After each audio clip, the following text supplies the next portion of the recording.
Pada November 2023, MK yang dipimpin oleh Anwar Usman, yang tidak lain adalah paman Gibran, meloloskan satu aturan baru, di mana seseorang yang berusia di bawah 40 tahun boleh maju dalam Pilpres, asalkan pernah terpilih lewat pemilu, termasuk kepala daerah. Upaya ini dianggap banyak pihak sebagai cara mengakali mekanisme demokrasi untuk memuluskan Gibran yang sejak awal digadang-gadang sebagai pendamping Prabowo. Keputusan yang dianggap menguntungkan dinasti politik Jokowi ini kemudian dinyatakan sebagai pelanggaran etika oleh Majelis Kehormatan Mahkamah Konstitusi yang berujung pada pencopotan Anwar Usman dari jabatan Ketua MK. Sederet konglomerat diketahui berada di balik ekspansi bisnis Gibran dan Kaisang. Sayang, beragam bisnis yang mendapat suntikan modal ratusan miliar itu begitu rapuh tak mampu bersaing dan berujung pada kegagalan. Ya, kami tunggulah. Mungkin ada nanti pihak-pihak tertentu yang mau melaporkan tentang hal itu. Apakah list seperti ini bisa menjadi alat awal bagi masyarakat untuk mengadukan? Ya, prinsipnya kalau kami kan segala sesuatunya harus ada bukti dong, ya. Ada dokumen pendukung, ada alat bukti.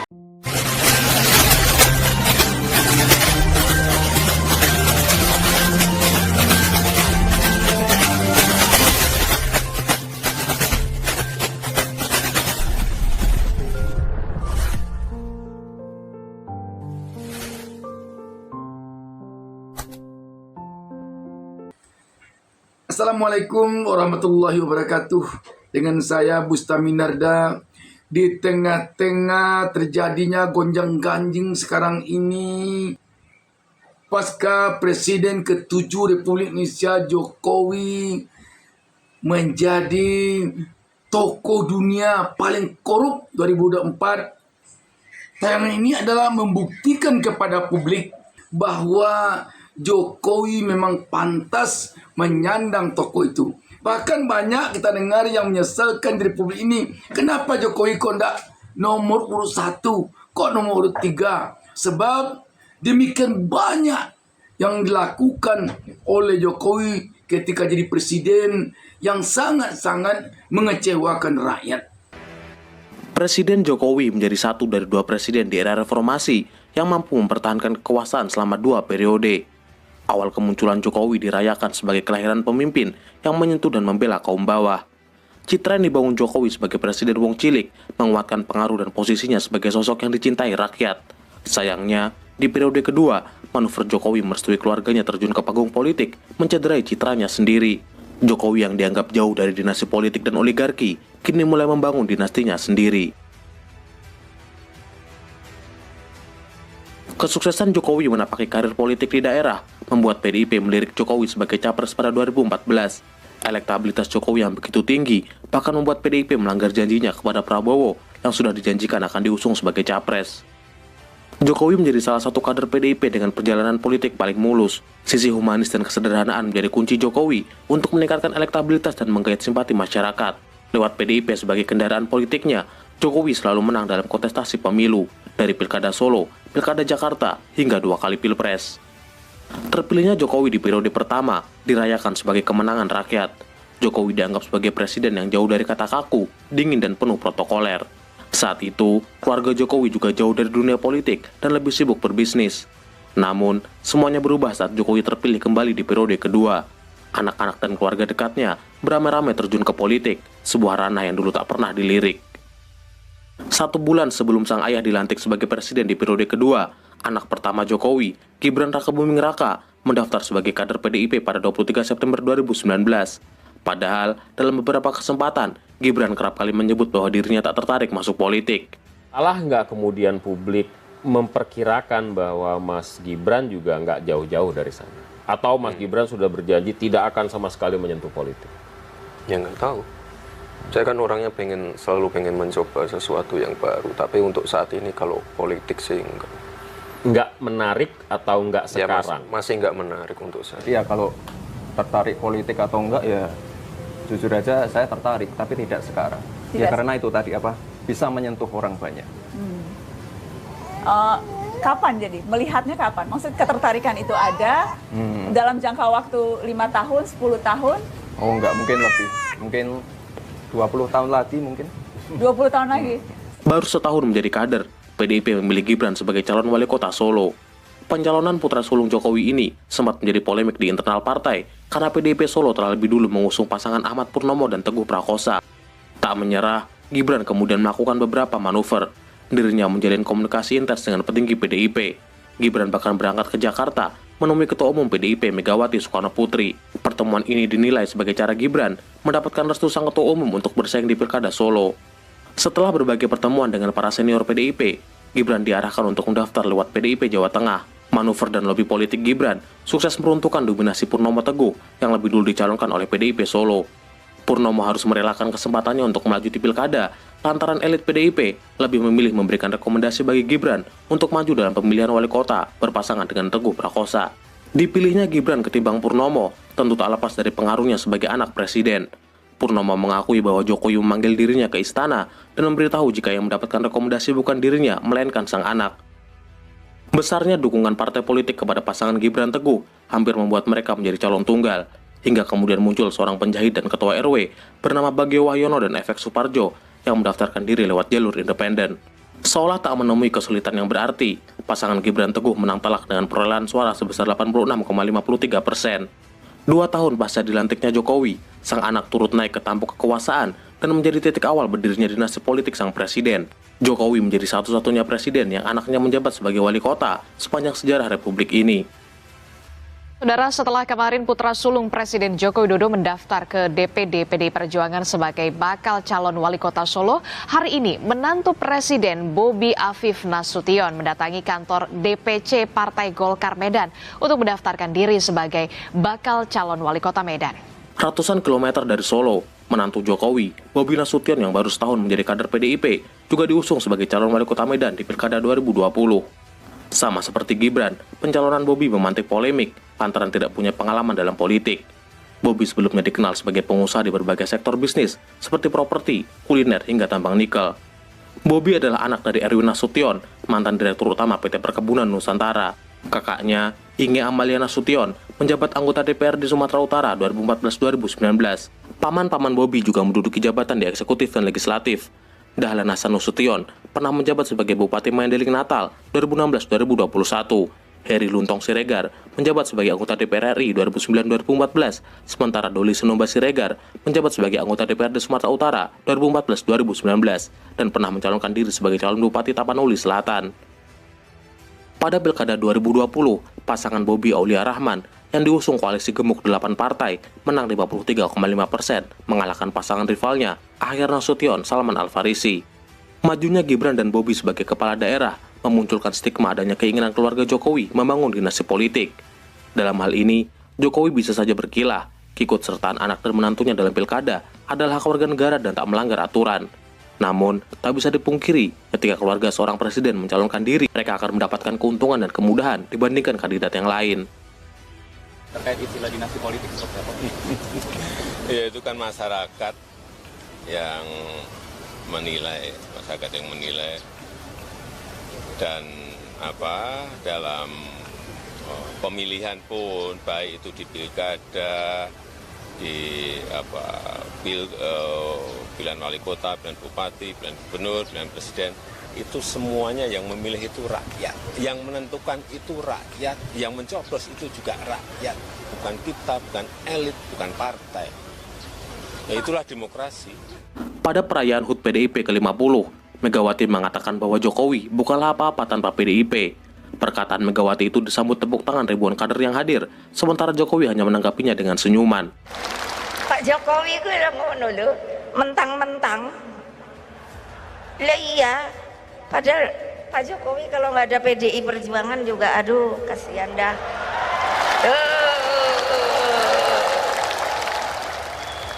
Sejak saat itu, Jokowi nampaknya mulai menunjukkan pembangkangan terhadap PDIP. Kala PDIP mengusung Ganjar Pranowo dan Mahfud MD dalam Pilpres 2024, Jokowi justru merestui Gibran berduet dengan Prabowo Subianto. Gibran yang saat itu masih berstatus kader PDIP diusung Partai Golkar sebagai cawapres. Hal ini membuat Gibran tak lagi dianggap sebagai kader PDIP. Jokowi yang mendukung anaknya juga tak lagi dianggap sebagai kader PDIP. Sedangkan Bobi Nasution dipecat PDIP karena terang-terangan mendukung Prabowo Gibran.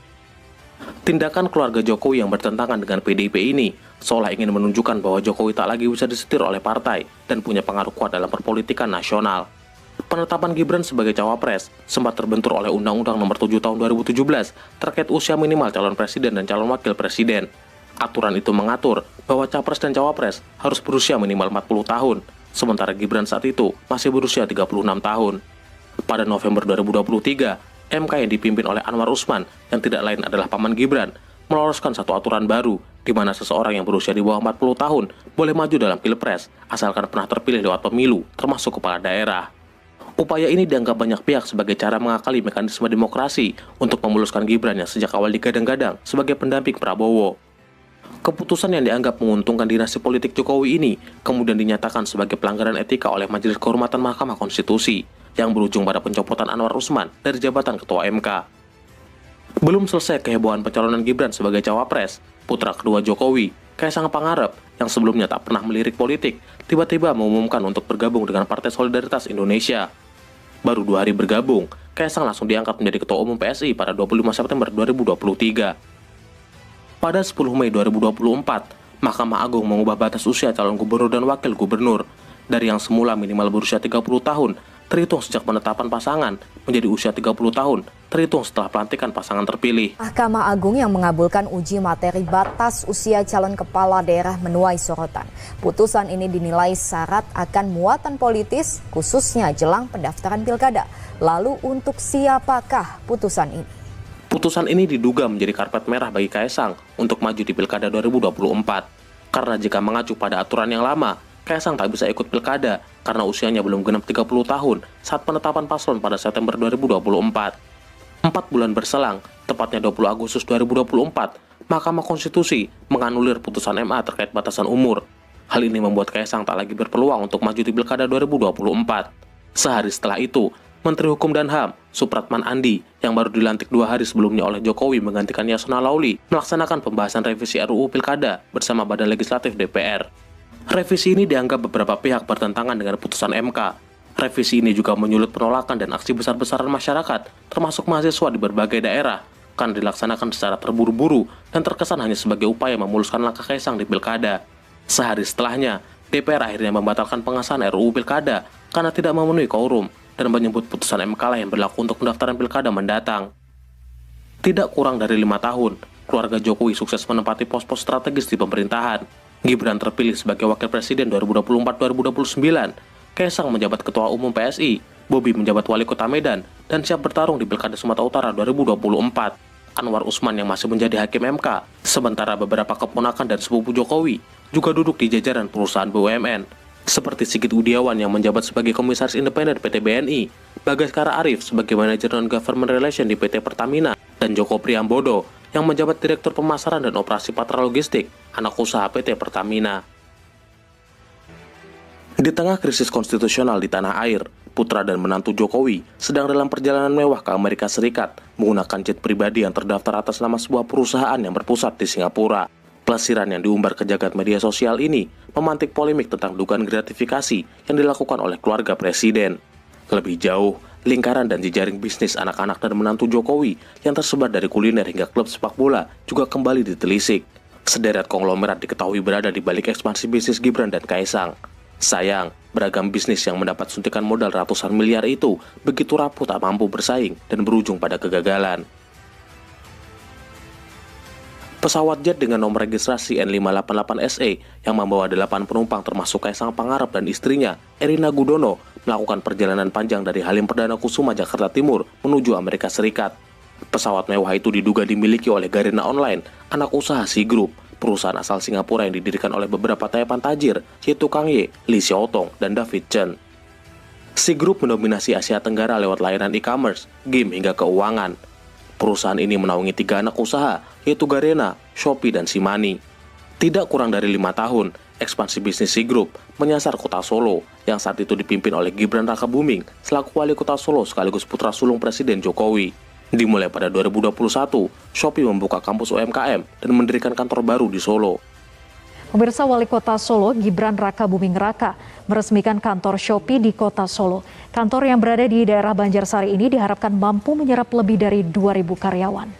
Shopee juga mengembangkan pusat inovasi yang berlokasi di Solo Technopark. Garena, anak usaha Sea Group yang lain, turut mengembangkan pusat inovasi bernama Garena Gaming and Community Hub.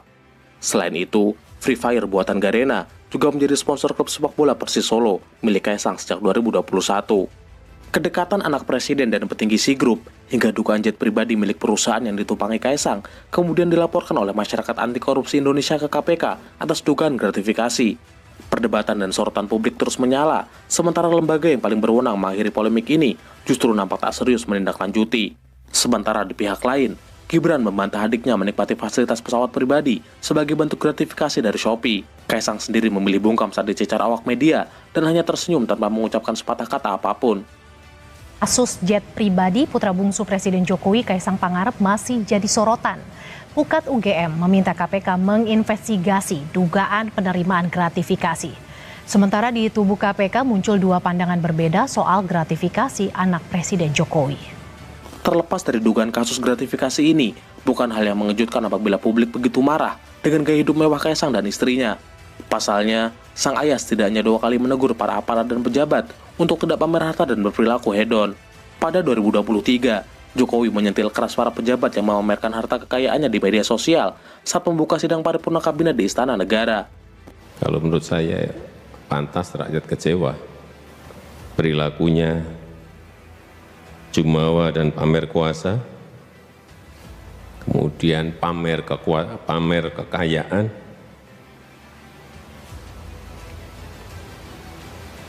hedonis. Setahun sebelumnya, Jokowi juga menyenggol para pejabat Polri untuk tidak bermewah-mewahan saat memberikan arahan kepada jajaran kepolisian di Istana Merdeka. Ingatkan masalah gaya hidup. Jangan gagah-gagahan karena merasa punya mobil bagus atau motor gede yang bagus. Hati-hati, hati-hati. Saya ingatkan hati-hati. Kedekatan dua anak presiden dengan para konglomerat bukan kali ini saja terjadi. Kelindan bisnis Gibran dan Kaisang juga tidak luput dari sokongan dan pendanaan dari para pengusaha kelas atas. Berbeda dengan sang ayah yang berbisnis di bidang furnitur, Gibran Rakabuming dan Kaisang lebih dikenal sebagai pengusaha bisnis kuliner. Pada 2010, Gibran memulai usaha catering bernama Cili Pari. Pada 2015 dan 2017, kakak adik ini mendirikan Markobar dan Sang Pisang. Setidaknya, Gibran dan Kaisang telah memiliki 24 perusahaan hingga tahun 2022. Pada 2016, Jokowi yang berniat membangun 1000 startup lokal berkunjung ke kantor Plug and Play, perusahaan akselerator startup yang berpusat di California, Amerika Serikat. Dalam kunjungan itu, Jokowi meminta perusahaan tersebut untuk berinvestasi di Indonesia. Berbulan-bulan kemudian, Gandhi Sulistianto, anggota Dewan Pertimbangan Presiden yang saat itu masih menjabat sebagai direktur di Sinarmas Group, membuat perusahaan patungan bernama PT GAN Inovasi Solusindo atau GK Plug and Play Indonesia. Kerjasama antara Plug and Play dan GAN Capital, perusahaan milik Gandhi yang dijalankan oleh kedua anaknya, Antoni Pradipta dan Edwin Prasetya. Direktur utama Plug and Play Indonesia adalah Wesley Harjono, yang tak lain adalah menantu dari Gandhi. 3 tahun kemudian, perusahaan patungan ini menyuntikkan dana fantastis untuk jaringan bisnis Gibran dan Kaisang bernama PT Harapan Bangsa Kita atau GK Hebat. Perusahaan ini menjadi induk dari Sang Pisang, Yang Ayam, Ternak Kopi, dan lain-lain, serta menjalin kemitraan bisnis dengan para pelaku UMKM. GK Hebat sendiri merupakan kongsi dari 3 perusahaan, yaitu PT Siap Selalu Mas milik Gibran dan Kaisang, PT Wadah Masa Depan yang terafiliasi dengan keluarga Gandhi, dan PT Gema Wahana Jaya milik keluarga Theodor Permadi Rahmat, pendiri Triputra Group, dan salah satu orang terkaya di Indonesia. Selain Plug and Play Indonesia, kucuran modal mengucur dari perusahaan Alpha JWC Ventures untuk bisnis rintisan Gibran dan Kaisang. Alpha JWC Ventures adalah perusahaan penyertaan modal yang didirikan oleh Jeffrey Ju, Welongko Wijaya, dan Chandra Chan. Selama 4 tahun berturut-turut, perusahaan ini diketahui rajin menggelontorkan dana untuk bisnis anak presiden. Pada 2019, Alpha JWC memberikan pendanaan perdana senilai 71 miliar untuk usaha minuman milik Gibran bernama Gula. Setahun berikutnya, bisnis kuliner Mangkoku yang dikelola oleh Kaisang, Gibran, Arnold Purnomo, dan Randi Kartadinata kembali mendapatkan modal. Alpha JWC menyuntikkan dana sekitar 30 miliar pada 2020. Pada 2022, Alpha JWC Ventures bersama MTech dan Cakra Ventures lagi-lagi menyuntikkan dana segar untuk Mangkoku senilai 107 miliar. Derasnya modal dari perusahaan Ventura ini sempat membuat aktivis sekaligus dosen bernama Ubedillah Badrun melaporkan relasi bisnis 2 anak Jokowi yang menurutnya berpotensi memunculkan dugaan pencucian uang pada 2022. 2 putra Presiden Joko Widodo, Gibran Rakabuming Raka dan Kaisang Pangarep dilaporkan ke KPK. Mereka dilaporkan terkait dugaan korupsi dan tindak pidana pencucian uang. Laporan ini tidak ditindaklanjuti karena KPK tidak menemukan unsur pidana dalam laporan yang dibuat Ubedillah. Meski telah mendapatkan suntikan dana jumbo, tak semua bisnis adik kakak ini berjalan lancar. Beberapa di antaranya telah bangkrut dan tak lagi beroperasi. Sisanya seperti Sang Pisang, masih bertahan namun sangat sepi pembeli dan terancam bangkrut. Selain bisnis kuliner, Kaisang melebarkan sayap ke bisnis saham. Berawal dari pertemanannya dengan Kevin Hendrawan, keduanya menggandeng Samuel Sekuritas, mengembangkan platform belanja dan belajar saham bernama Saham Rakyat. Pada 2022, Kaisang memborong saham PT Pancamitra Multi Perdana, sebuah perusahaan makanan beku berbasis udang. Total saham yang dibeli Kaisang sekitar 8%, sekitar 92,2 miliar. Pada tahun yang sama, Kaisang juga membeli 40% saham klub sepak bola Persis Solo. 30% dibeli oleh Kevin Nugroho, Direktur PT Plevia Makmur Abadi, sementara 20% lainnya dibeli Menteri BUMN Erick Thohir. Kepemilikan saham ini membuat Kaisang duduk sebagai Direktur Utama Persis Solo, Kevin sebagai Direktur Operasional, sedangkan Erick Thohir menempatkan anaknya, Mahindra Thohir, sebagai Presiden Komisaris. Semenjak Erick Thohir menjabat sebagai Ketua Umum PSSI, dirinya dan anaknya mundur dan melepaskan saham Persis Solo. Kaisang juga diketahui menjadi pemegang saham sekaligus komisaris di Rans Entertainment, sebuah perusahaan hiburan milik Raffi Ahmad dan Nagita Slavina pada 2021. Selain dua anak Jokowi, menantunya, Bobi Nasution yang saat ini menjabat sebagai Wali Kota Medan dan siap maju sebagai calon gubernur Sumatera Utara, juga berlatar belakang pengusaha. Bobi memulai karir bisnis di bidang properti pada 2011. Pada 2016, Bobi bergabung dengan perusahaan properti bernama Take Group. Ia ditunjuk sebagai Direktur Pemasaran dan memegang saham sekitar 10-20%. Bobi juga pernah menjalankan beberapa bisnis kedai kopi, seperti Veteran Cafe, Kopi Jolo, dan Kedai Rakyat. Kedai Rakyat sendiri merupakan bisnis kedai kopi, kolaborasi antara Bobi, Kaisang, dan Gibran yang didirikan pada 2018. Selain itu, Bobi Nasution pernah tercatat sebagai komisaris PT Wirasena Cipta Reswara dan memiliki saham senilai 9,3 miliar. Perusahaan ini mengerjakan proyek rumah bersubsidi di Kabupaten Sukabumi, Jawa Barat. Perusahaan ini juga memperluas ekspansi ke sektor tambang dengan menanam saham senilai 5,7 miliar di PT Sambas Mineral Mining. PT Sambas Mineral Mining menjalankan bisnis tambang nikel di Konawe, Sulawesi Tenggara. Pada 2023, aktivitas bongkar muat yang dilakukan oleh terminal khusus milik PT Sambang Mineral Mining diduga telah melanggar dan tidak memiliki perizinan pemanfaatan ruang laut. Pada 2019, Wakil Ketua KPK saat itu, Laude Syarif, menyebut PT Sambas termasuk salah satu perusahaan di Konawe yang kerap mengakali peraturan dan merugikan daerah. Tuduhan ini kemudian dibantah oleh pihak perusahaan. Dalam sidang kasus korupsi mantan Gubernur Maluku Utara Abdul Ghani Kasuba, nama Bobi dan istrinya, Kahiyang Ayu yang merupakan anak kedua Jokowi, muncul dan diduga memiliki izin usaha pertambangan di Maluku Utara. Jaringan advokasi tambang menduga keterlibatan Kahiyang dan Bobi yang disebut sebagai Blok Medan ini lewat PT Privan Lestari milik Michael Cahyadi, anak dari Robi Cahyadi, pengusaha asal Solo. PT Privan Lestari mengantongi izin pengelolaan tambang di Wato-Wato, Kecamatan Mabah, Halmahera Timur, seluas 4.900 hektar pada 2018. Konsesi tambang PT Privan Lestari ini mendapat penolakan keras dari warga karena merusak sumber air dan penghidupan warga lokal. Gibran dan Kaisang juga pernah diwarisi perusahaan furnitur milik Jokowi bernama PT Rakabu Sejahtera. Sedangkan pemilik saham lainnya adalah PT Toba Sejahtera, perusahaan yang didirikan oleh Menko Marves, Luhut Binsar Panjaitan. Luhut sendiri menyebut masih memegang saham di Toba Sejahtera, namun telah mengundurkan diri dari jabatan di perusahaan setelah masuk kabinet Jokowi. Pada 2017, adik ipar Jokowi, Arief Budi Sulistyo yang juga Direktur PT Rakabu Sejahtera, diduga terlibat dalam perkara suap petinggi Eka Prima Ekspor Indonesia dengan penyidik pajak Handang Soekarno.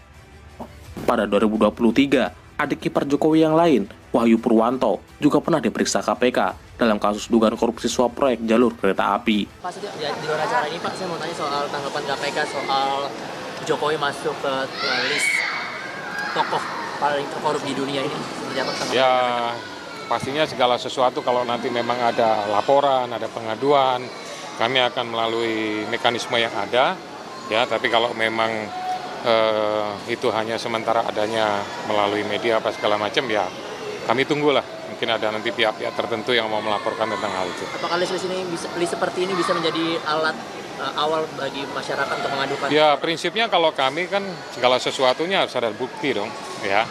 Ada dokumen pendukung, ada alat bukti, ya, ada sesuatu yang bisa ditunjukkan menguatkan bahwa telah diduga patut terjadinya dugaan tindak pidana korupsi.